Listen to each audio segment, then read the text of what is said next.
الحمد لله الذي أعز العلم في الأعصاب والصلاة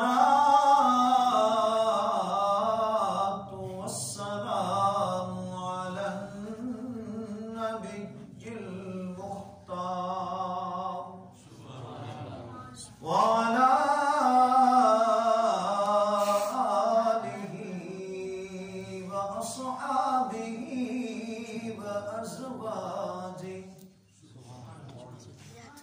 وآل بيته وأهل سنته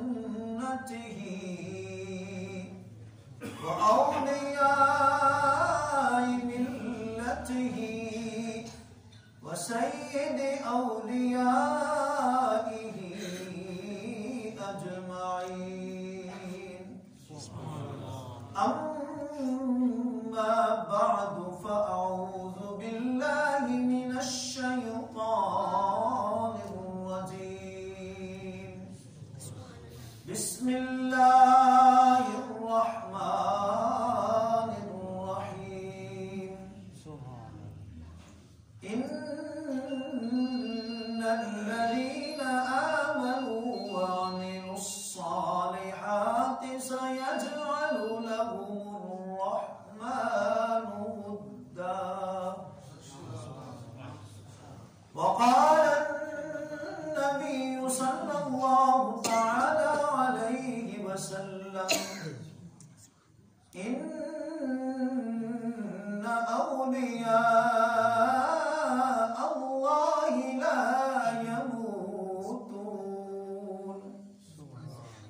بل ينتقلون من دار إلى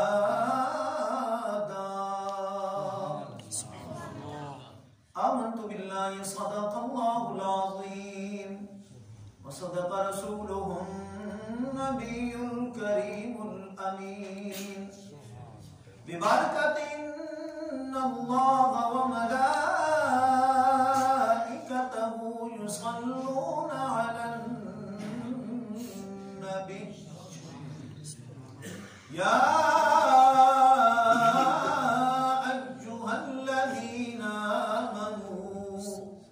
صلوا عليه وسلموا تسليما. الصلاة والسلام عليك يا سيدي يا رسول الله وعلى آلك وأصحابك يا سيدي يا محبوب الله. الصلاة والسلام عليك يا سيدي يا خير خلق الله وعلى سيد المرسلين. حمد و صلاۃ کے بعد اللہ رب العزت جل جلالہ و امن والہ و اعظم شانہ و تم برہانہ کا بے حساب ان گنت لا تعداد اور بے شمار شکر ہے کہ ہم سب حضرت سید الاولیاء قطب الاقطاب حضرت غوث اعظم شیخ عبد القادر جیلانی قطب ربانی شہباز لامکانی رحمۃ اللہ تعالیٰ علیہ کے عرس مقدس کی تقریب میں بڑی 11ویں شریف کی تقریب میں الحمدللہ شریک ہیں.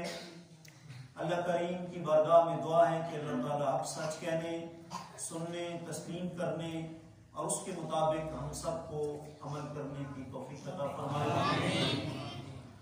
بندہ چیز کی سعادت ہے کہ اتنی بڑی ہستی کا بیان عالم بامل فاضل جلیل حضرت علامہ مولانا الحافظ القاری مفتی محمد ہاشم نقشبندی نامہ برکاتہ العالیہ کی دعوت پر آپ کو کچھ کہنے سننے کا موقع ملا اور حقیقت یہ ہے کہ میرے اندر بے شمار عیب ہیں جن کو اگر میں گنوں تو زندگی میں نہیں گن سکتا، لیکن کوئی اچھا بعمل عالم دین جب مل جاتا ہے تو وہ میری کافی اصلاح کر دیتی ہے. اور یہ حقیقت ہے کہ پڑھنا پڑھانا سارا کچھ سلسلہ تھا، مجھے امام شریف باندھنے کی عادت نہیں تھی، تو عزیزم مولانا ہاشم نقشبندی صاحب کی پابندی، ان کی استقامت، بلا ناغہ امام شریف خود باندھنا، پھر مجھے حکم فرمانا اور اس کی عادت ڈال دینا، یہ ان کی بڑی مہربانی ہے۔ میں تو عالم دین کی خدمت اس نیت سے کرتا ہوں کہ حضور کا فرمان ہے کہ قیامت کا دن جب آئے گا تو اس وقت ایک بندہ جہنم کے اندر ہوگا۔ برکاتی صاحب سنی بہشتی زیور میں لکھتے ہیں، فرماتے ہیں ایک بندہ جہنم کے اندر ہوگا۔ آپ کو معلوم ہے نا، حضور نے فرمایا انبیاء، اولیاء، علماء قیامت والے دن لوگوں کے سفارشی ہوں گے جی۔ اور الاتحافات الصحیحہ میں ڈاکٹر مدنی صاحب نے لکھا کہ پوری عوام جیسے دنیا میں علماء کی محتاج ہے، قیامت والے دن جنت میں بھی علماء کی محتاج ہے۔ ہمارے ذہن میں سوال آتا ہے کہ جنت میں کیا محتاجی علماء کی؟ کیا ان کے پیچھے کوئی نمازیں پڑھنی ہے؟ کیا ان کے پیچھے جمعہ پڑھنا ہے؟ کیا ان کا درس حدیث، درس قرآن سننا ہے؟ جنت میں علماء کی کیسے محتاجگی؟ تو حضور نے فرمایا کہ ہر جمعہ المبارک کو سب کو دیدار الہی نصیب ہوگا۔ ایک جمعہ کو نہیں، ایک کو ہو جائے تو بندہ آرزو لے کے جاتا ہے 20 دفعہ ہم اس چیز کی تمنا کریں گے۔ ہر جمعہ المبارک کو دیدار الہی ہوگا، رب کا دیدار ہوگا۔ اب عوام کو تو نہیں پتا کہ ہر جمعے ہم کس چیز کی تمنا کریں۔ سرکار نے فرمایا میری امت کے جو علماء ہوں گے، عوام ان کی جنت میں بھی محتاج ہوگی اور کہے گی حضور بتائیں اس جمعے ہم رب سے کس چیز کی تمنا کریں۔ اس لیے حضور نے فرمایا کہ العلماء مصابیح الارض، یہ علماء زمین کے چراغ ہیں، جب تک یہ رہیں گے زمین کی روشنیاں، یعنی ہدایت کی روشنیاں، ویسے تو روشنیاں آج ہم نے بڑی کی ہیں، ہدایت کی روشنیاں باقی رہیں گی۔ اور حضور نے فرمایا کہ جب قیامت قریب آئے گی اس وقت نظام بدل جائے گا، جہلاء کی کثرت ہو جائے گی، علماء فقہاء کی قلت ہو جائے گی، اور فرمایا دلو فدلو، جہل خود گمراہ ہوں گے اور دوسروں کو بھی گمراہ کریں گے، اور فرمایا تقریریں کرنے والے بہت ہوں گے اور فقیہ لوگ کم ہو جائیں گے، واعظین زیادہ ہوں گے، مقررین زیادہ ہوں گے، مقرر شعلہ بیان زیادہ ہوں گے، لیکن جو فقیہ ہیں، مسئلے مسائل سمجھنے سمجھانے والے جو لوگ ہیں، حضور نے فرمایا وہ کم ہو جائیں۔ مسئلے سمجھانا، فقہ کی باتیں نمازیوں کو بتانا، یہ کوئی عام بات نہیں ہے۔ ابن ماجہ کی روایت ہے، حضور نے فرمایا جس نے ایک مسئلہ سن کر سمجھ کر اس پر عمل کر لیا، اللہ کریم کے ہاں اس کا کیا مقام ہے۔ ایک بندہ 2000 رکعت نوافل پڑھتا ہے اور ایک بندہ ایک مسئلہ سن کر سمجھ کر اس پر عمل کرتا ہے۔ 2000 رکعت نوافل پڑھنے والا ظاہر ایک طرف ہے، ایک فقیہ مسئلہ سن سمجھ کر اس پر عمل کرنے والا ایک طرف ہے۔ حضور نے فرمایا یہ فقیہ مسئلہ سمجھ کر اس پر عمل کرنے والے کی زیادہ فضیلت ہے۔ جب سن کر عمل کرنے والے کی اتنی فضیلت ہے، جو ان کو بتا رہا ہے، جو ان کو سمجھا رہا ہے، اس کا کیا مقام ہے۔ تو برکاتی صاحب لکھتے ہیں قیامت کا دن ہوگا، جہنم کے اندر ایک بندہ پہنچ چکا ہوگا اور وہ پاس سے دیکھے گا نا ایک بندہ جا رہا ہے، وہ غور سے دیکھے گا، جہنم کے اندر وہ جل بھی رہا ہوگا لیکن دیکھے گا کہ یہ بندہ دیکھوں کون ہے، دیکھ کر نہ پھر کیا ہوگا، وہ پہچان لے گا، وہ کہے گا یہ تو وہی عالم دین ہے جس کے وضو کا وقت آیا تھا، انہوں نے وضو کے ارادہ کیا تھا، تو اس وقت میں نے وضو کا برتن پانی ڈال کے تعظیماً ان کے آگے رکھ دیا تھا کہ حضور آپ قابل تعظیم ہیں، آپ نبیوں کے، آپ کیا کہتے ہیں کہ انبیاء کے وارث ہیں، اللہ اکبر۔ وہ آگے پانی رکھ دیا کہ وہ وضو کر لیں۔ آج رب آپ کی سنے گا، آپ میرے شفیع ہوں گے، میرے سفارشی ہوں گے، تو اللہ کریم جہنم سے مجھے نکال کر جنت میں داخل فرما دے گا۔ اللہ اکبر۔ جب عالم دین کو بلائیں گے، پیچھے مڑ کے وہ دیکھیں گے، جی وہ پکار رہے ہیں کہ حضور میں نے آپ کو وضو کرایا تھا. ہم دیکھیں آج یہ ہمارے یہاں یہ چیزیں رہ گئی ہیں. یہ ایسا تو نہیں کہ نفس ہمارا اور شیطان ہم سے سلب کرتا جا رہا ہے, ہم اپنی آخرت کی فضیلتیں ضائع کرتے جا رہے ہیں. جی اعلیٰ حضرت امام اہل سنت فرماتے ہیں من قال للعالم غیر تحقیرا فقط کفر, جس نے عالم دین کو مولوی صرف کہہ دیا حقارت کی نظر سے, فرمایا وہ کافر ہو گیا. مولوی وہ کیوں کہتا ہے؟ اس لیے کہتا ہے کہ وہ مولوی کا معنی کیا ہے؟ اللہ والا, وہ اللہ کے کام کرتا ہے.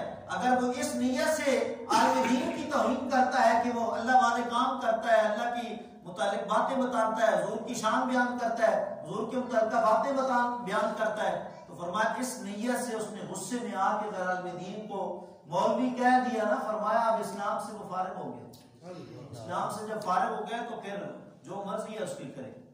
ہاں جی, اس لیے میں تو جب بھی مولانا ہاشم صاحب سے ملتا ہوں تو یہ نیت کر کے کہ حضور کا فرمان ہے جس نے عالم سے مصافحہ کیا اس نے نبی سے مصافحہ کیا. جس نے عالم کے پیچھے نماز پڑھی, عالم کے لفظ ہیں, عالم کے, جی عالم کے لفظ ہے, نہ مقرر کے لفظ ہیں, نہ حافظ کے لفظ ہیں, جی نہ قاری کے لفظ ہیں, عالم کے لفظ ہیں. حضور نے فرمایا جس نے میری امت کے عالم دین کے پیچھے نماز پڑھی وہ یوں سمجھے کہ اس نے نبی کے پیچھے نماز پڑھی. اللہ اکبر. اور حضور جب کوئی مدینے کے لوگ پہلا باغات کا پھل لاتے تھے, جی پہلا فلاور لاتے تھے, تو آقا علیہ الصلوۃ والسلام آنکھوں کے اوپر اس کو لگاتے تھے اور پھر زبان کے ساتھ چومتے تھے. اس لیے جی یہ اللہ کی نعمت ہے. آج ہم قرآن کھولتے ہیں اس کو چومتے ہیں, کس لیے چومتے ہیں؟ اللہ کی نعمت ہے. جی اللہ اکبر. مفتی احمد یار خان نعیمی علیہ الرحمہ لکھتے ہیں, فرماتے ہیں حضور رب کی ہر نعمت کی قدر کرتے تھے, اور جو انبیاء کے وارث ہیں علماء, انبیاء کے وارث ہیں, فرمایا یہ بھی اللہ کی بڑی نعمت ہے, ان کی تعظیم کیا کرو. جو علماء کی تعظیم کرتا ہے وہ اللہ کی نعمت, بڑی نعمتوں کی تعظیم کر رہا ہے. اس لیے اللہ کریم پھر اس پر کرم فرما دیتا ہے. اگر گناہگار سے حقار اس طرف آ جاتا ہے اللہ کریم اس کو نیک اور صالح بنا دیتا ہے. تو آج ہم نے جس ہستی کا ذکر کرنا ہے, آپ بہت کچھ سن چکے ہوں گے. میں تو صرف مولانا ہاشم صاحب کہ اخلاص کی دعوت کی تعظیم کرنے کے لیے صرف حاضر ہوا ہوں. چند کلمات آپ کی خدمت میں جو ہے وہ عرض کرنے ہیں. آپ جانتے ہیں کہ جو اولیاء ہیں وہ ہر دور میں رہے ہیں اور حضور کے دور میں بھی ہیں, لیکن کچھ عرصے میں اولیاء ختم ہو جاتے تھے. حضرت موسیٰ علیہ السلام کی جب تک نبوت رہی اس وقت تک اولیاء بھی آپ کی امت کے رہے. جب موسیٰ علیہ السلام دنیا سے چلے گئے, جو درمیان کا وقت تھا زمانہ فترت کا, اولیاء بھی ختم ہو گئے. پھر جب عیسیٰ علیہ السلام آ گئے تو پھر جیسے آپ تشریف لائے پھر آپ کی امت میں جو اولیاء تھے وہ بھی پیدا ہو گئے.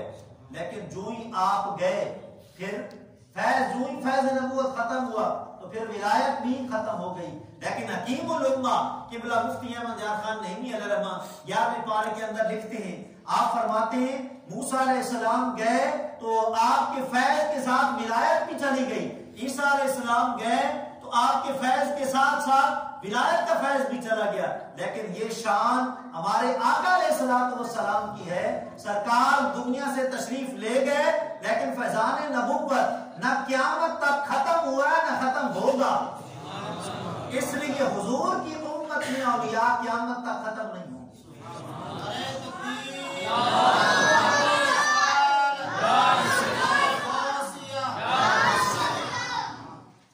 پھر ولی میں فرق ہے, جیسے گلی میں فرق ہے, ولی میں فرق ہے. حضور کی امت کے الحمدللہ ایسے ولی ہیں, حضور کے ایسے غلام ہیں کہ اگر پہلے نبیوں کی ہسٹری پڑھیں اور حضور کی غلاموں کی تاریخ پڑھیں, اللہ اکبر, بندہ کہتا نہیں ہے لیکن یہاں تک ذہن پہنچ جاتا ہے لگتا تو یہ ہے کہ حضرت غوث اعظم تو یوں لگتا ہے ان کی اتنی کرامات ہیں کہ جو ختم نہیں ہو سکتی، کسی نبی کے اتنے معجزات نہیں ملتے جتنی حضرت غوث اعظم کی کرامات ملتی۔ اخبار الاخیار میں امام المحدثین حضرت شیخ عبدالحق محدث دہلوی رحمۃ اللہ تعالی علیہ یہ حضور کی بارگاہ کے حضوری ہیں، جیسے امام سیوطی حضوری ہیں، شیخ محقق بھی حضوری ہیں، اور جب آپ کے آخری عمر آئی، بڑھاپا بہت زیادہ تھا اور آپ در رسول پر جاتے تھے، ریش مبارک سفید تھی، بڑی تھی، روضہ عطر کے ارد گرد جھاڑو دیا کرتے تھے۔ یہ اس درجے کے عاشق رسول ہیں۔ آپ فرماتے ہیں اخبار الاخیار کے اندر کہ اگر پوری دنیا کے جتنے درخت ہیں، جتنے اشجار ہیں، ان کو کاٹا جائے اور خشک کیا جائے اور ان کی کلمیں بنائی جائیں، اور دنیا کے جتنے سمندر ہیں سارے سمندروں کا پانی یکجا کیا جائے، ایک جگہ اکٹھا کیا جائے، اور اکٹھا کرنے کے بعد سیاہی بنائی جائے، درختوں کی کلمیں بنائی جائیں اور شان غوث اعظم کو لکھنا شروع کر دے، درخت دنیا کے ختم ہو سکتے ہیں، سمندر ان کو سیاہی میں تبدیل کر لیا جائے، وہ سیاہی ختم ہو سکتی ہے، کیا کہتے ہیں، سب کچھ یہ ختم ہو سکتی ہیں، درخت سیاہیاں، لیکن حضرت غوث اعظم کی شان اتنی ہے کہ وہ ختم نہیں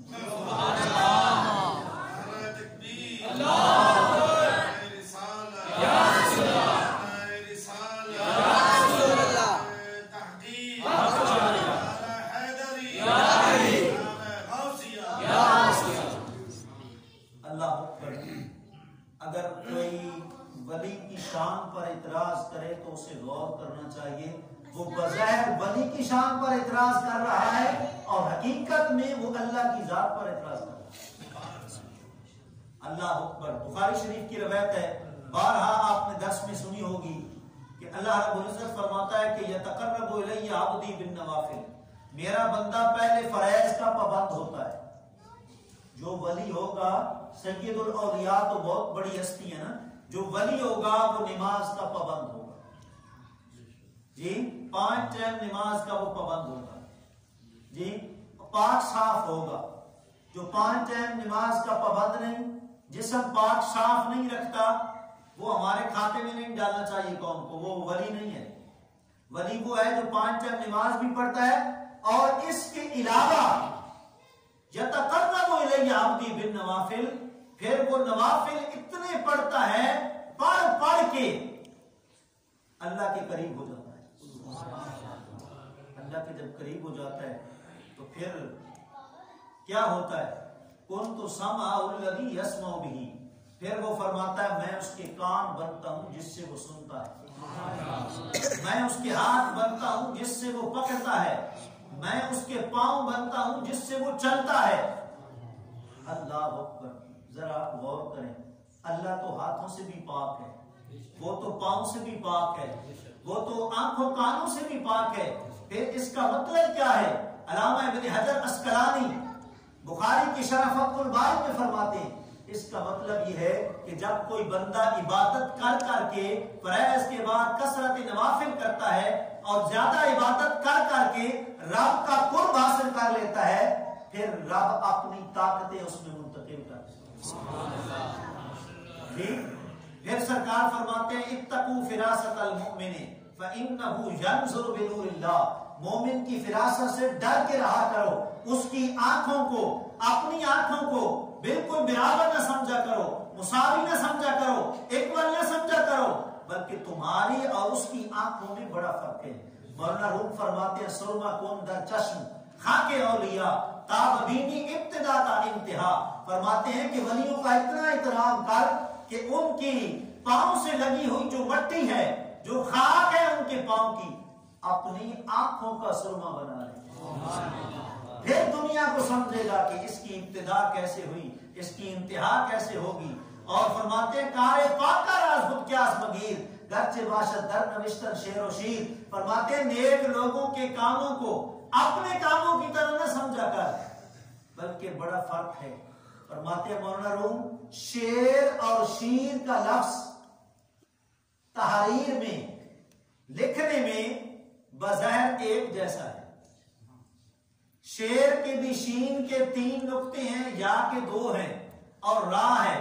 شیر بھی ایسی ہے، لکھنے میں تو ایک جیسا ہے، لیکن حقیقت پر غور کرے گا، جب معنی پر غور کرے گا پھر تجھے پتا چلے گا کہ شیر جنگل کا بادشاہ ہوتا ہے، شیر خار بچہ ماں کی دودھ کا محتاج ہوتا ہے.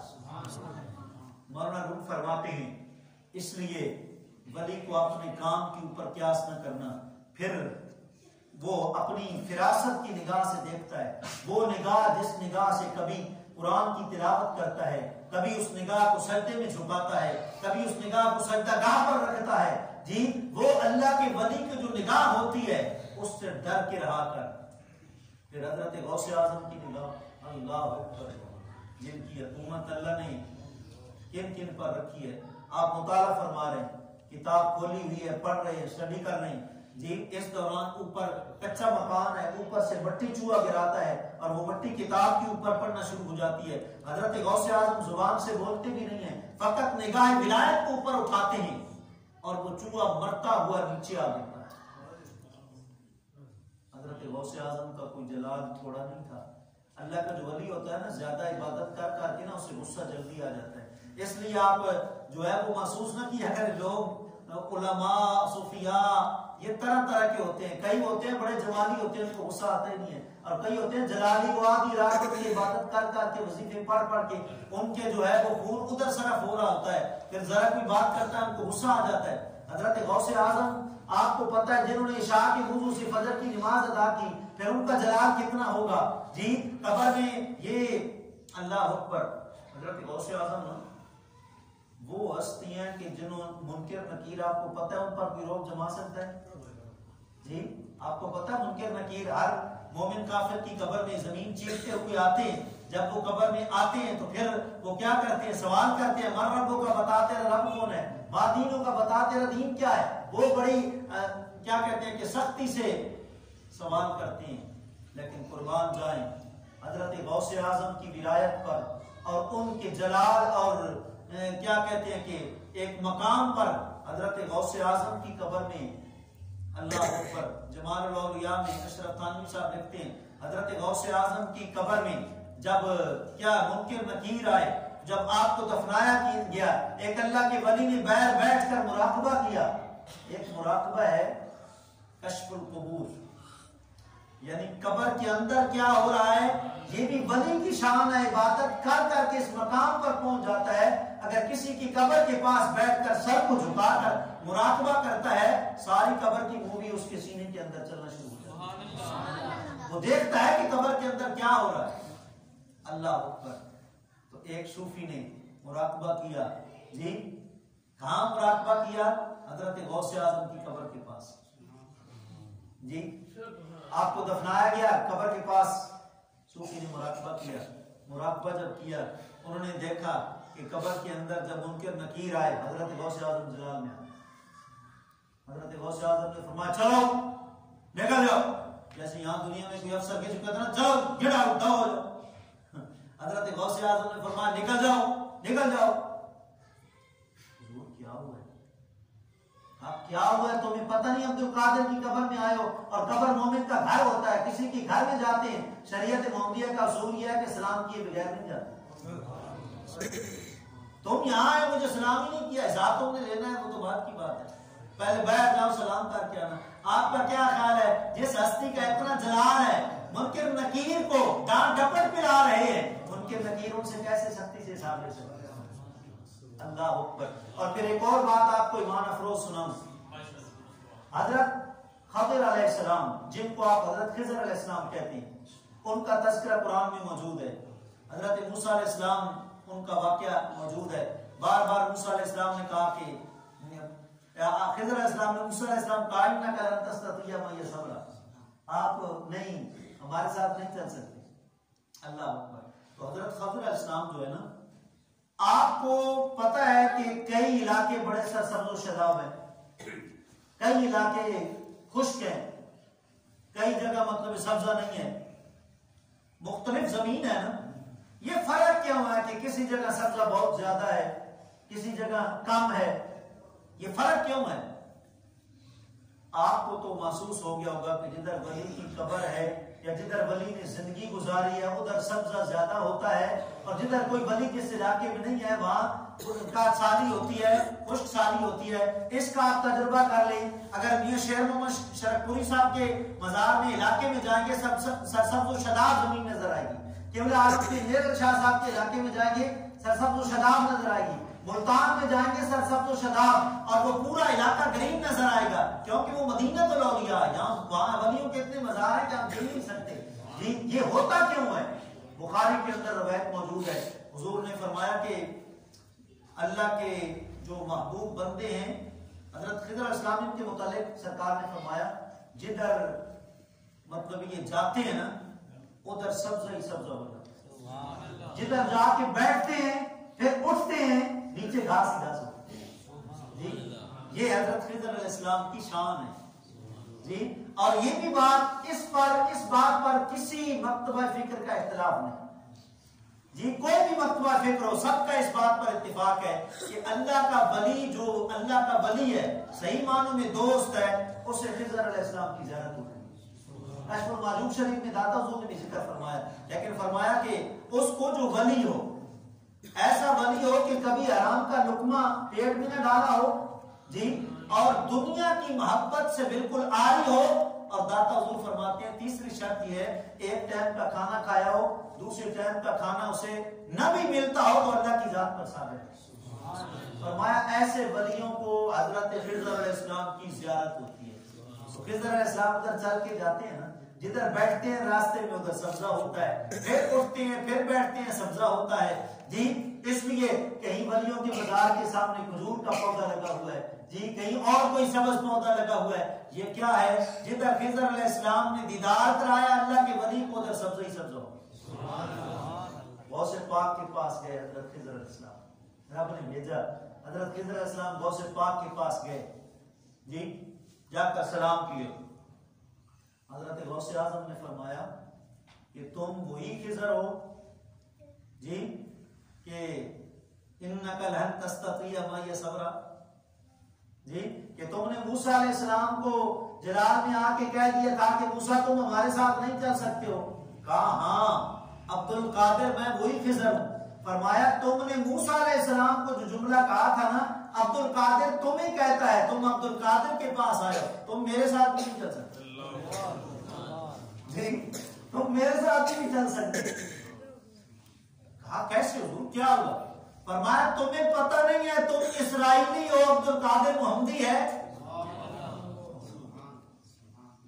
تم بنی اسرائیل کے نبی اور ولیوں کی زیارتیں کرتے رہے ہو، عبد القادر حضور کا غلام ہے، یہ محمدی ہے، محمدی اور میدان معرفت میں اترا ہوا ہے، اگر آنا ہے تو آ جاؤ جی۔ اللہ اکبر، آپ اندازہ لگا لیں اس ہستی کا کیا عالم ہوگا کہ جس ہستی نے جہاں تک ہماری سوچ پہنچتی ہے کہ ہر ولی جن کی زیارت کو سعادت سمجھتا ہے، حضرت غوث اعظم کیا کرتے ہیں؟ انہیں بتاتے ہیں ہر ولی کے پاس آپ جاتے رہے فیض دینے کے لیے، یہ بارگاہ غوثیت ہے، یہاں آئے ہیں فیض لینے کے لیے۔ اللہ اکبر، حضرت غوث اعظم کا کیا ہم پہلو بیان کریں، جس پہلو کو چھیڑیں گے لاجواب ہے۔ محدث ابن جوزی فرماتے ہیں میں نے بڑے علماء دیکھے جی، میں ایک دفعہ حضرت غوث اعظم کی بارگاہ میں چلا گیا جی، میرے دل میں یہ تصور تھا کہ مجھ سے بڑا عالم ہے ہی کوئی جی، جتنی میں قرآن کی تفسیر جانتا ہوں کوئی عالم نہیں جانتا۔ ابن جوزی نے زاد المسیر فی العلم کتنی تفسیر پر کتابیں لکھی ہیں، ابن جوزی کو بڑا گھمنڈ تھا کہ میرا جیسا عالم تو ہے ہی کوئی نہیں دنیا میں۔ ابن جوزی کہتے ہیں میں ایک دن بارگاہ غوثیت میں چلا، میں نے ایک ایت پڑھی، میں نے کہا اس کی آپ تفسیر جانتے ہیں؟ غوث اعظم نے فرمایا میں جانتا ہوں، کہا تفسیر کریں۔ ابن جوزی کہتے ہیں میں نے کہا ایک دو تفسیر کریں گے، کوئی عالمانہ، کوئی اشکانہ، کوئی صوفیانہ، کوئی جی، لیکن حضرت غوث اعظم اتنے بڑے عالم اور مفسر تھے، ہم یہی سمجھتے ہیں کہ آپ ولی تھے۔ ولی ہوتا ہی وہ ہے کہ جو عالم ہو، پہلے جس نے شریعت نہ پڑھی ہو، شریعت کو جب عمل کی صورت میں ڈھالا جاتا ہے تو طریقت بنتی ہے جی۔ اس لیے جو شریعت نہیں پڑھا ہوا جی، میں غوث اعظم کی بات سنا رہا ہوں کسی اور کی نہیں جی، سر الاسرار فیما یحتاج الیہ الابرار. حضرت غوث اعظم اپنی کتاب میں لکھتے ہیں، فرماتے ہیں جو پیر شریعت نہیں پڑھا ہوا، فرمایا اس کی مثال ایسے ہے جیسے کوئی باتھ روم ہو، باہر سے اس کو بڑا چمکایا جائے، خوبصورت بنایا جائے، لیکن اندر بندہ جائے تو غلاظت ہی ہوتی ہے. آپ فرماتے ہیں اندر اور من صاف ہوتا ہے. شریعت پڑھنے کے بعد طریقت کی طرف بندہ آتا ہے تو پھر دل صاف ہوتا ہے، پھر اس کا من صاف ہوتا ہے. فرمایا جس نے شریعت نہیں پڑھی، جس نے علم نہیں حاصل کیا، فرمایا وہ مقام ولایت پر کیسے فیض ہو سکتا ہے. تو محدث ابن جوزی کہتے ہیں جب میں نے دیکھا حضرت غوث اعظم تفسیر بیان کرتے جا رہے ہیں، ایک بیان کی، دو تین بیان کی، میں نے کہا 5-10 بیان کر کے ختم کر دیں گے. حضرت غوث اعظم نے ایک مجلس کے اندر 40 تفسیریں بیان کی. محدث ابن پرانے اکابر کا طریقہ ہوتا تھا نا، جب کسی سے انتہائی درجے کے متاثر ہو جاتے تھے پھر اپنا امامہ اتار کے اس کے قدموں میں رکھ دیتے تھے. محدث ابن جوزی کہتے ہیں مجھ پر وجد کی کیفیت طاری ہوئی، میں نے امامہ اتار کے غوث اعظم کے پاؤں میں رکھ دیا. محدث ابن جوزی نے بتا دیا کہ میں اپنے آپ کو بہت بڑا بغداد کا عالم سمجھتا تھا، لیکن شیخ عبد القادر جیلانی مجھ سے بھی بڑے عالم. جی غوث پاک کے علم کو جو ہے وہ سلام کیا ابن جوزی نے، اور اپنا امامہ اتار کر حضرت غوث اعظم کے قدموں میں رکھ دیا. اللہ اکبر. اس کا مطلب ہے جو اللہ کا ولی ہے، جو اللہ کا ولی ہے وہ عالم ہوتا ہے. حضرت غوث اعظم آپ کو پتہ ہے کہ پہلے کیا کرتے تھے؟ حضرت غوث اعظم نے شریعت پڑھی، پہلے علوم پڑھے، قرآن حدیث پڑھا، درس نظامی فقہ پڑھے، پھر اس کے بعد غوث اعظم نے جامعہ نظامیہ کے نام سے وہ مدرسہ قائم کیا. غوث اعظم تو چلے گئے لیکن وہ جامعہ آج بھی بغداد میں موجود ہے. معلوم ہوا پیر اور ولی وہ نہیں ہوتا صرف مسجد کی امامت خطابت کرے. جی کامل پیر اور ولی وہ ہوتا ہے غوث اعظم کے نقش قدم پر چلے. اگر وہ مسجد میں امامت خطابت کرتا ہے تو مدرسہ بنا کے محلے والوں کی علم کی پیاس بھی بجھائے. جی اگر اس نے علم پڑھا، درس دے دیا، وہ تو مسجد تک محدود رہا، وہ تو اس نے مسجد میں جو ہے ان کو فیض پہنچایا. یہ محلے کی جو بہنیں ہیں، محلے کے جو بھائی ہیں، ان کی علم کی تشنگی کون بجھائے گا؟ حضرت غوث اعظم جیسا بڑا بندہ، بڑا امام خطیب کوئی نہیں تھا، لیکن حضرت غوث اعظم نے جامعہ نظامیہ قائم کیا اور پھر دعوت دی لوگوں کو کہ کل قیامت والے دن یہ نہ شکوہ کرنا. عبد القادر ہمارے محلے میں آئے تھے، امامت خطابت کر کے چلے گئے تھے، انہوں نے پورا حق ہمارے محلے کا ادا نہیں کیا. فرمایا میں یہ جامعہ قائم کر رہا ہوں اور رہتی دنیا تک یہ رہے گا، اور اس جامعہ کا فیض اتنا ہوگا کہ میں دنیا سے چلا بھی جاؤں گا تو جاری رہے گا اور ظاہری زندگی میں بھی جاری رہے گا. اور اس جامعہ کا مستفید ہونے والا، اللہ اکبر، وہ کیسا ہوگا؟ ایک بندہ بغداد کا آ گیا حضرت غوث اعظم کی برگاہ میں، بڑا پریشان تھا، چہرے پر پریشانی کے اثار نمودار تھے. وہ آپ کی برگاہ میں، آپ نے کہا کیوں پریشان ہو؟ حضور میرا والد دنیا سے چلا گیا، عذاب قبر میں مبتلا ہو گیا.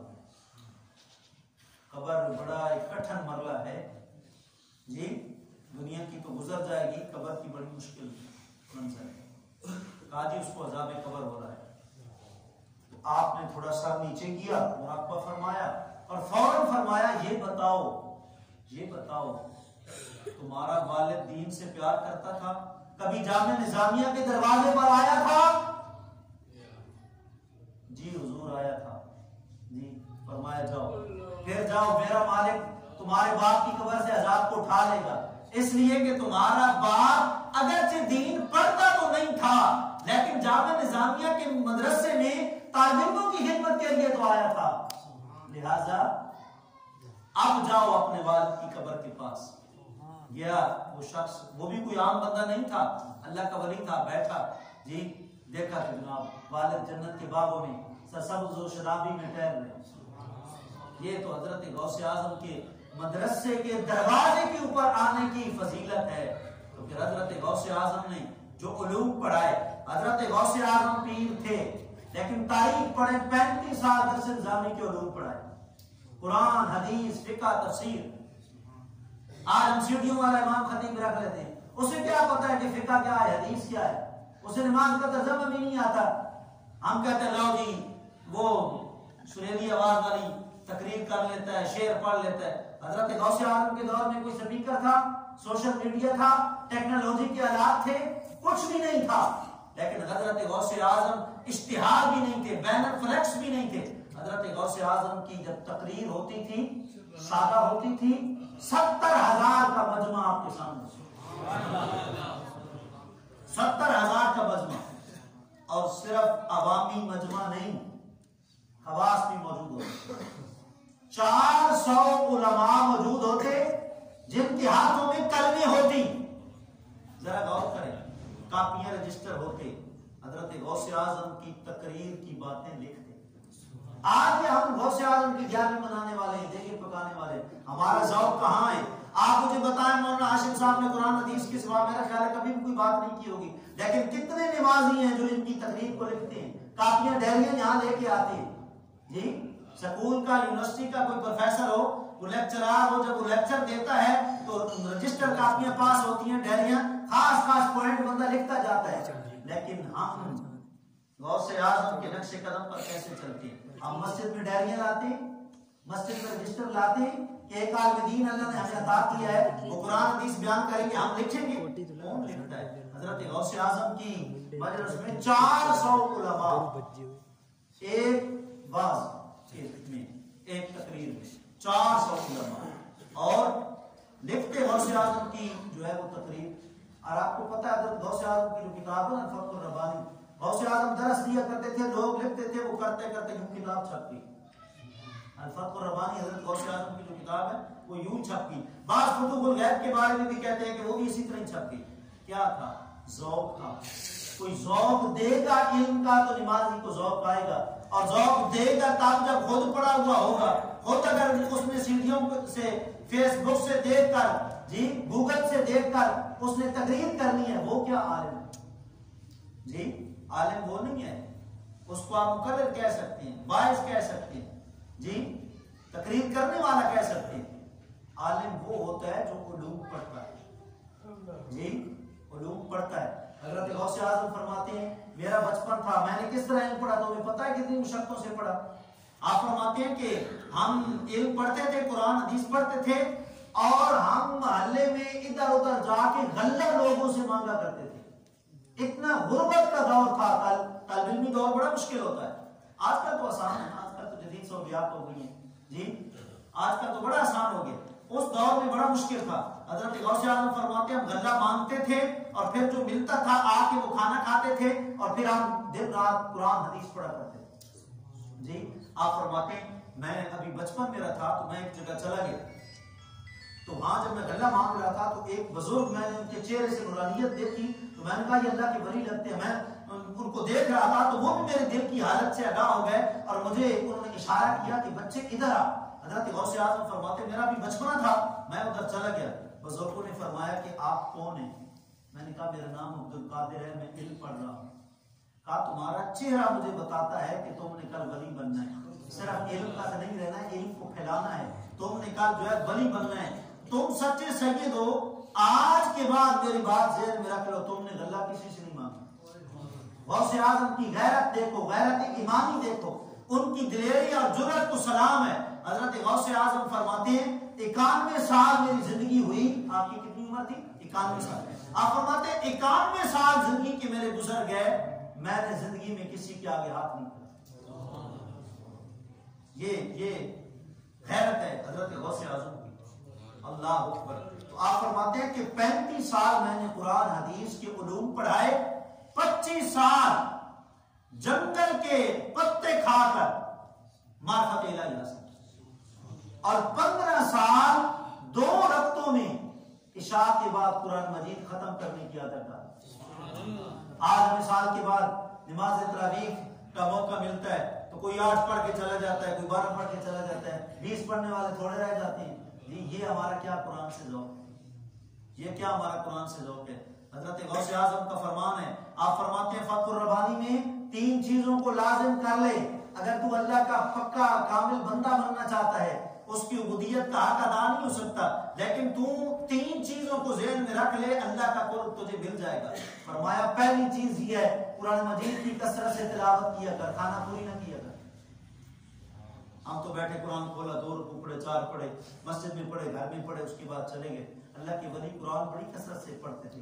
حضرت امام اعظم ابو حنیفہ ماہ رمضان میں 61 ختم کرتے تھے۔ حضرت غوث اعظم کا تو کوئی اندازہ نہیں ہے کتنے ختم ہونے زندگی جی۔ فرمایا کثرت سے تلاوت قرآن کیا کر، اور دوسری بات کثرت سے موت کو یاد کیا کر۔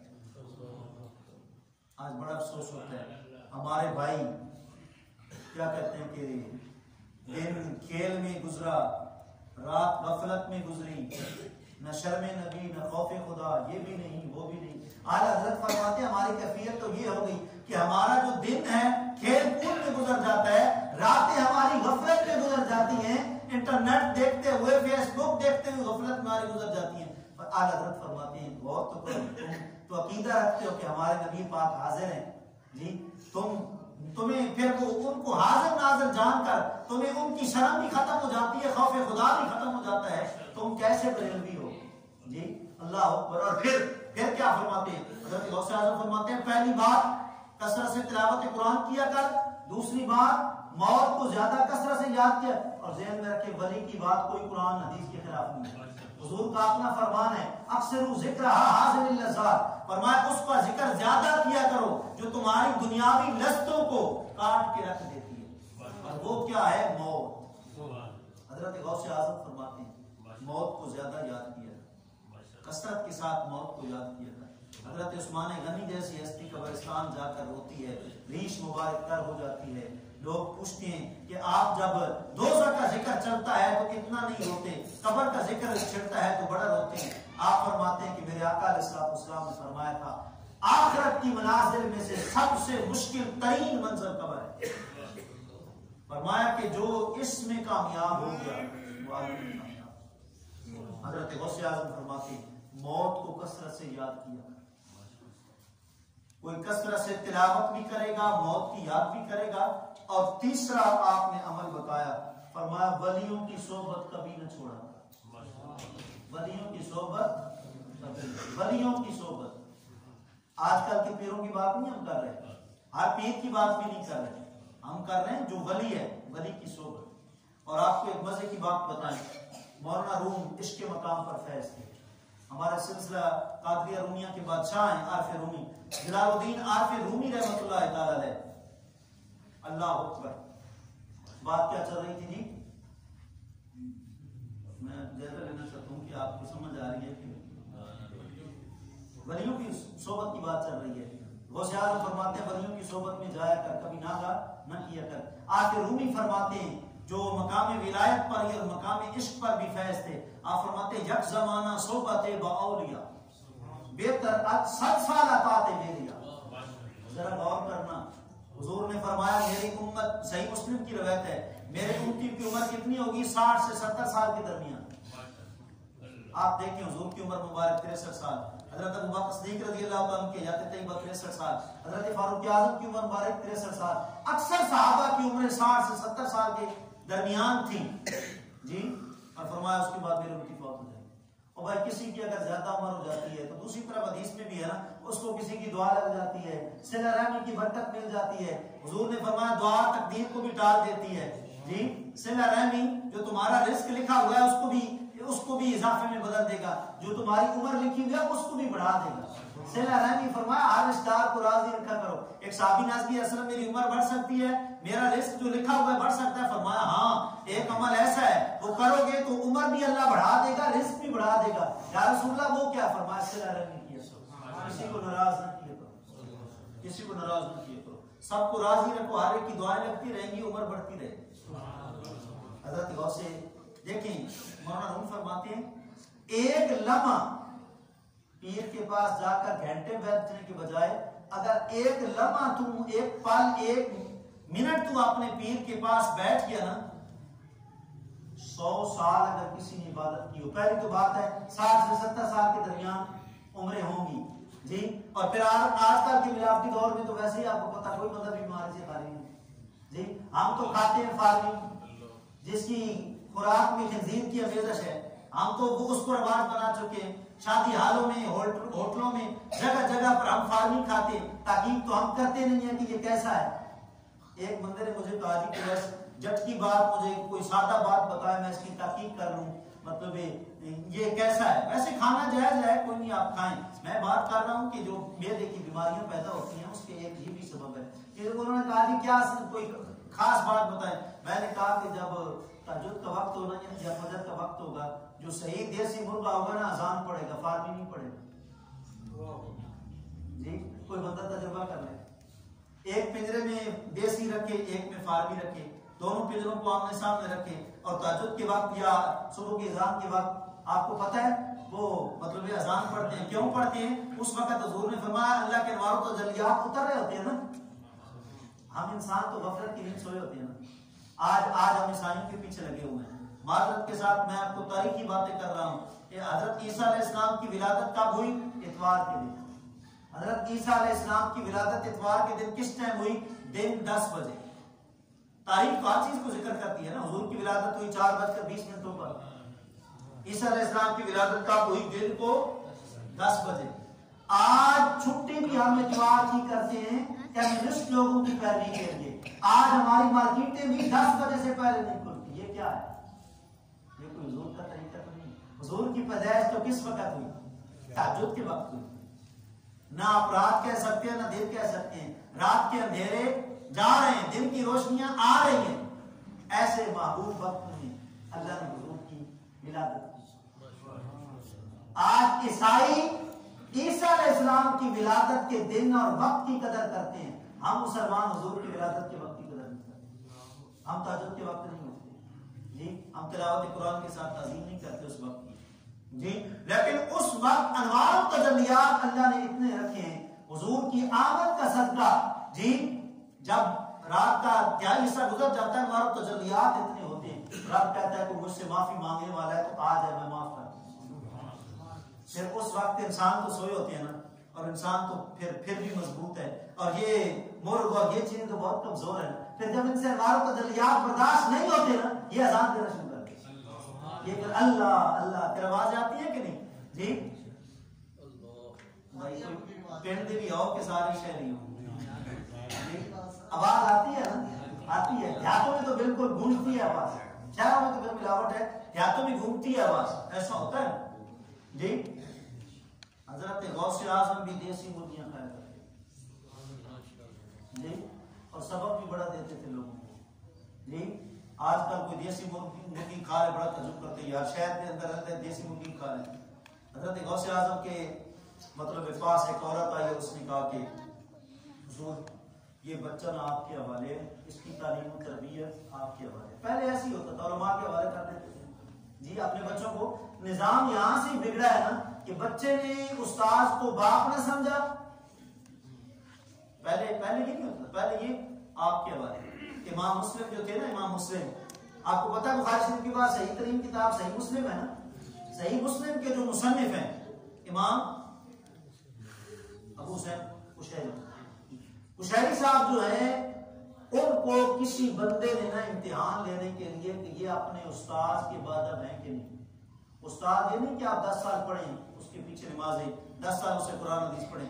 مولا کرام فرماتے ہیں کہ من علمنی حرفا فقد سیرنی عبدا ان شاء اعتق و ان شاء امسک، میں جس سے ایک حرف سیکھ لوں۔ مولا کرام کیا فرماتے ہیں؟ شیر خدا کیا فرماتے ہیں؟ باب مدینہ ہند کیا فرماتے ہیں؟ جس سے میں ایک حرف سیکھ لوں میں اس کا نوکر ہوں، ساری زندگی کے لیے نوکر ہوں۔ فرماتے ہیں اپنی غلامی سے چاہے تو مجھے آزاد کر دے، میں اپنے گھر چلا جاؤں، اور چاہے تو ساری زندگی مجھے غلام رکھے۔ ایک حرف کی قدر بڑی ہے کہ اس نے مجھے علم کی بات ایک حرف سکھائی، یہ مولا کرام فرماتے ہیں۔ حضرت علی المرتضیٰ شیر خدا فرماتے ہیں، کسی نے کہا اتنے بڑے عالم کیسے بن گئے جی، اتنے بڑے عالم اور حافظ آپ کا کیسے؟ فرمایا آقا علیہ السلام نے فرمایا تھا علی میرا نور نبوت ہر کوئی نہیں برداشت کر سکتا، مجھے غسل دینا ہے تو علی تم نے دینا ہے۔ آپ فرماتے ہیں میں نے غسل دیا، حضور کی پلکوں سے جو مبارک پانی گرا نا تھوڑا سا، میں نے اپنے منہ میں ڈال دیا، اس کی برکت اتنی ہے کہ ان کی باتیں میں سارے زندگی مجھ سے ختم نہیں ہوئی۔ فرماتے ہیں رضینا بقسمت الجبار فینا لنا علم وللجہال مال وان المال یفنی عن قریب وان العلم باق. فرمایا جہل لوگوں کی قسمت میں اللہ نے مال لکھ دیا ہے اور ہماری قسمت میں اللہ نے علم لکھ دیا ہے. فرمایا ذہن میں رکھو مال فانی ہے، ختم ہو جائے گا. مال ختم ہوئے گا کہ نہیں؟ بندہ جو ختم ہوتا ہے ختم نہیں ہوتا.